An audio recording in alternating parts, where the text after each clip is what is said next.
Kwa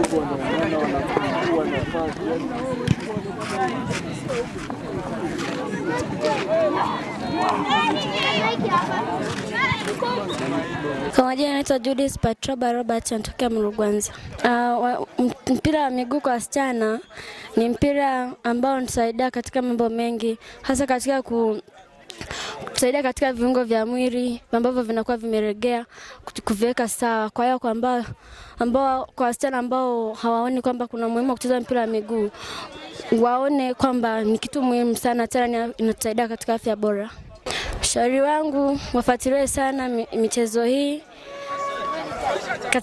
katika kila namna ambayo wanaweza.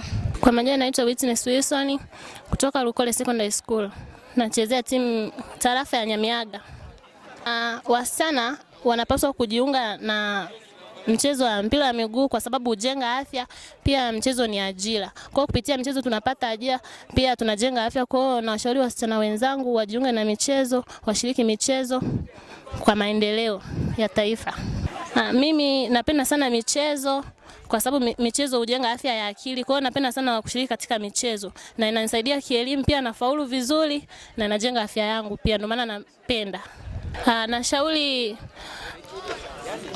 Lukole wawekeze katika michezo kwa sababu michezo ni afya, pia hujenga taaluma iliyo nzuri, pia afya iliyo bora, pia michezo ni afya. Kwa hiyo kupitia michezo tunapata ajira kwa sababu ni kipaji kinachokuwa. Kwa hiyo nawashauri Lukole wawekeze katika michezo na kujali michezo pia. Majina naitwa Elini Philibert. Natokea shule ya sekondari Lukole, nachezea kata ya Nyamiaga. Nawashauri kwamba wasichana wote waingeje kwenye michezo. Kwa sababu gani? Michezo ni afya, pia michezo inatujenga kiakili, pia ubongo unaimarika. Mimi nashauri kuwa inabidi wainue michezo kwa sababu michezo ni afya, michezo ni ajira, michezo pia inatusaidia kuinua matokeo yetu kitaaluma. Kwa majina naitwa Ali Chifundi.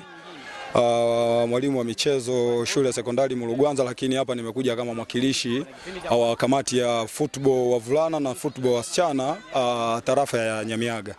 Swala la michezo kwa kweli ni muhimu kwa sababu michezo ni afya, michezo ni ajira, na tunashukuru Mungu kwa sababu tarafa zetu ziko 4 katika wilaya ya Ngara. Kwa hiyo watu waendelee kusapoti kwa sababu michezo ni afya, michezo ni ajira, na vijana wana sehemu kubwa sana ya kujiajiri katika michezo hii, ili huku kutakuwa chanzo kikubwa cha ajira, afya bora na vitu vingine vyote huku vinawezekana.